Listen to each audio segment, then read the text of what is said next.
morning, everybody. This is Danny from Deep South Homestead again. We're out here in Miss Wanda's greenhouse, our second new greenhouse. Guys, a lot of y'all have asked me about the black pond dirt, and we've piled a lot of it out to the side.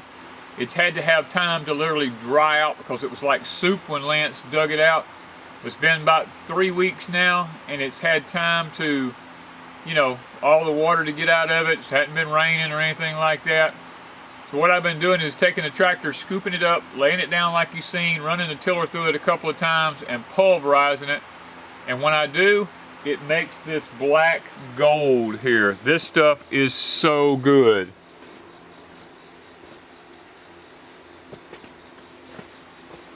And what we're doing now is we're actually just taking this, and we're putting it in our raised beds. And as we put it in these raised beds, now this raised bed here is about 20 inches deep. And what we're doing, we're filling it up probably 10 inches across there. And we get it 10 inches filled up, we're going to come back with our potting soil, and we're going to put a whole bag of potting soil in here. And then we're going to come back and we're going to put some more dirt on top of it. We have a bed here that's kind of already pretty much finished. Once we get the dirt on the top, we come back and we lime it with our pelletized Dolomite lime, and then we have our Dr. Earth Flower Girl Bud and Bloom. It is a 394 mixture, and we're going to be letting this set for probably a couple of weeks and to kind of get the dirt going good. Yesterday I put some worms in this. I took some wigglers, went in the woods and got them, and come and brought them and put them in here so we can get our worm castings going in here with all this. Nothing that we're putting in here hurts the worms. They all seem to function really well with it. So guys, this is how we're using our pond dirt to benefit our growing here at Deep South Homestead. And yes, we do have to still shovel it because the greenhouse is not wide enough for the tractor to actually turn around sideways and dump it in. But it sure does make it a little bit simpler when we can come in like this and just shovel it straight out of the bucket down into here. At least we're not toting it in 5-gallon buckets. That's a plus for us.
Alright guys, we are mixed in now our Miracle Grow potting mix. Now we use the type that has the time release fertilizer in it. This feeds up to 6 months. I'm going to spread it around in here. We have started using this because of the problem we had last year with using animal manure and getting grazon in it and poisoning our other greenhouse. So we haven't had any problem out of this so far. It's just a lot of peat moss, time release fertilizer, perlite, vermiculite. Seems to be working out really well in our raised beds. Now what we'll do is we'll go get some more dirt. Like I said before, we'll put some more dirt on top of this. We'll amend this and turn this one in, and we'll have 2 beds done on this side. Alright guys, we have finished filling up the beds and amending them. It took us 2.5 hours to do it, which I feel like that's pretty good for as long a beds as we had and as deep as they were and as many bucketfuls of dirt as it was, but we got it done. This side is ready to go now. It's all nice and clean here in the queen dome. And then over here on the other side, we've got it amended all the way from the other end all the way up also. And right here we have our 2 okra plants that we got from Grow Family Network. These are the tree okras and or bush okra, whichever one you want to call it. And guys, these things are doing nice now that we've got them finally moved to their permanent destination. And we don't know what we're going to end up with on these little plants here. I had hybrid celebrity tomatoes growing here, and these little plants came up. So we're going to leave them for right now and just see what they do. And Ms. Wanda's got a couple of onions she just stuck here to keep them alive until we can get them moved over to the other side. These are the Egyptian walking onions, so we'll move them over to the other side and make a little small separate little bed over there for them. But guys, the queen dome is coming together. We just wasn't going to do a whole lot with it during the summer months in the extreme heat that we're having. We're just prepping it for fall. The next phase is to come in here and level the middle all out real good. We've got woven ground cover to come in here and cover this whole middle with. And then we're going to come back and we're going to build 2 more long raised beds in the middle of it here. Fill them with dirt. And guys, at that point, the queen dome will be ready to rock and roll and start putting some fall veggies in and getting it ready. We've got to put the plastic on the top. We've held off on that in the summer heat because we just felt like it was best just to leave everything open, not knowing whether or not we would have a hurricane come in here yet. And we probably still won't put the plastic on till probably mid-September or maybe a little later. And the shade cloth and all that and the fans and all that kind of stuff, we're just going to leave it out in the sun. We feel like that's the best that we can do right now. We've got this greenhouse up and going behind me, and we're using it to its fullest extent right now. Right now, we haven't had any problems in there with extreme heat destroying anything.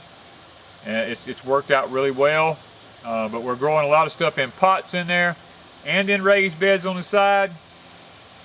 Everything has worked out really well. So once we get this one finished, we'll be installing irrigation in here. The irrigation will come from this one and go into that one down yonder.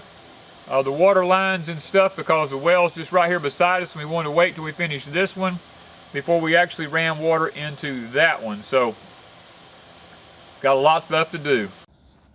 Alright guys, one of the great things about greenhouses is that you can grow your vegetables in it year-round as long as you can do 2 things. You can control the humidity and you can control the temperature.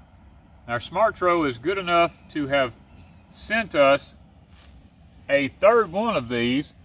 We have 2 already, and we've got another one here. Now this is the more advanced model here.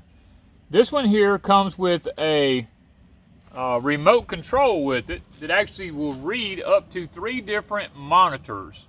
And that's really going to be good for Wanda and I, because in order for us to see what is going on in the greenhouse, we have to just visually come out here and be able to, look at each one of them.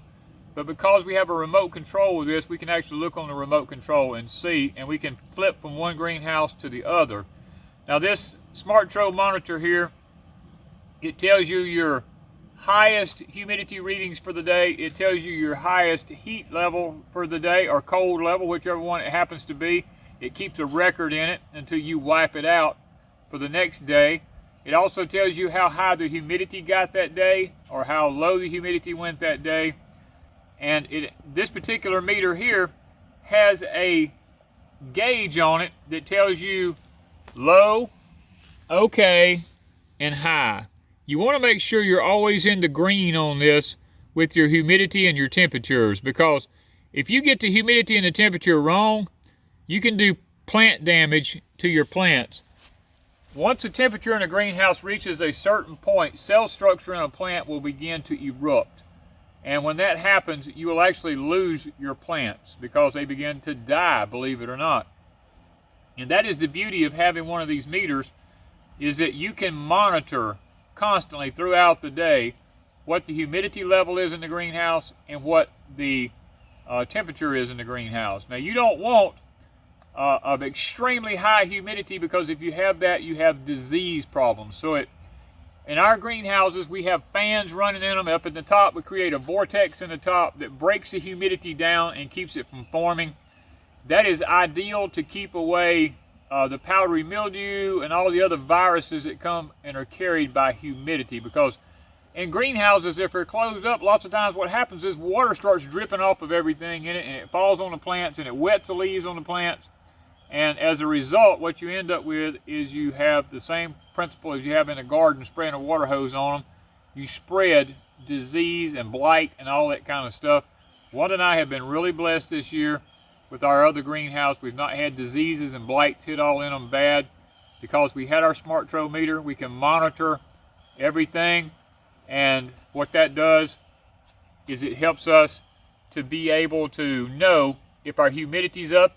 If it is, we can turn the fans on. If the humidity happens to be low and we need a little bit more humidity in there, then we leave the fans off. I mean, guys, it's just a wonderful thing to have. So check out Smartro. Now, this is the SC92 model, a little bit more advanced than what we originally had, and I'm really pleased to have these. They're really nice to have in a greenhouse because they really help you know what the humidity and what the temperature has been all day. So get you one of these Smartros. There'll be a link in the description down below if you're interested in them. You can go down there and check the company out. And if you need one, purchase yourself one, because I think they're essential for growing in greenhouses.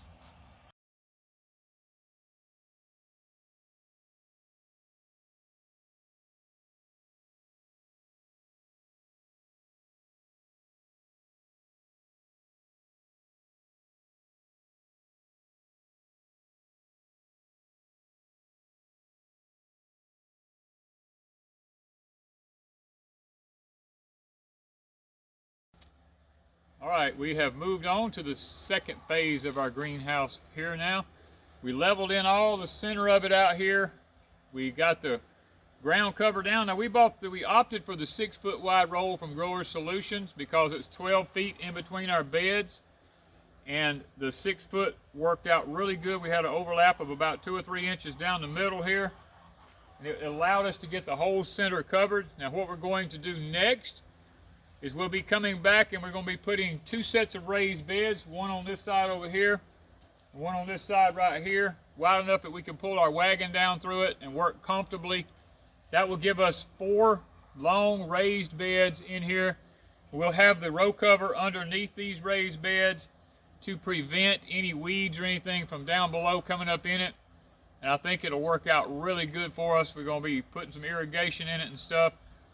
Next, we're going to be coming out in front of our greenhouse here. We're going to take the 6-foot wide roll, and we're going to roll it across the front of it here to cover up all the ground and the grass and everything. And we will be putting down the gray limestone rocks out here to make the front of it have an aesthetic, beautiful look to it, so that we don't have to worry about erosion problems and things like that, weeds and all that coming up around our greenhouse. And then on the other end, we'll show you what we're doing down there. Okay, in between the 2 greenhouses, we have decided to put the ground cover completely all the way from one end of the greenhouse to the other, from greenhouse to greenhouse. We like one more piece over here. We opted to put the greenhouses 12 feet apart. That way another 6-foot wide roll of stuff will fit right here over this. And then we're going to come in here and we're going to fill this whole center section in here full of the gray limestone rocks. That will allow it the water to hit it, run off on the plastic stuff here. No weeds coming up, and it'll be aesthetically nice. If we go to pull our wagon from one greenhouse to the other, we're on good rocks. We don't have to worry about that. We don't have to worry about weeds or anything coming up in here. And what few weeds do come up, we'll be able to take some vinegar and probably spray them and take care of them without using any kind of harsh chemicals. The fig tree you see behind me just happened to be here. We didn't want to take it up because it was so well established. What's going to happen here is this fig tree is going to have to be kept pruned. You can look now. Here it is. Late August, fixed to be September. This thing is loaded with figs everywhere. It's already put 1 crop on. Getting ready to put the 2nd crop on. So we will be keeping this one pruned back off of the wall here, back off of the wall there. We're going to let it kind of grow up a little bit. That will provide some afternoon shade on this end of the greenhouse here if the summers get too hot. I think it'll work out well with the greenhouse. I don't see a problem with it as long as we can keep it pruned. So we'll have a bounty. We come out that door with fruit trees. We got a fruit tree here in between the greenhouses. I think it will be really nice. Now we'll be later on, we're going to come back, we're going to put a plywood wall up here, plywood wall here, a door just like behind us here on the other greenhouse, and then we'll be ready to have this greenhouse ready to use here pretty soon, we're hoping. So thank you for coming along on this part of the journey with us as we finish up some of the projects on the second greenhouse. Now we were not in a hurry on this one because we knew we weren't going to be using it during the summer months. This one's going to predominantly be used during the fall to raise our vegetables through the fall in. So guys, stay with us as we build this greenhouse up and get it going for fall crops, and I hope that you enjoy it. Thank you from Deep South Homestead.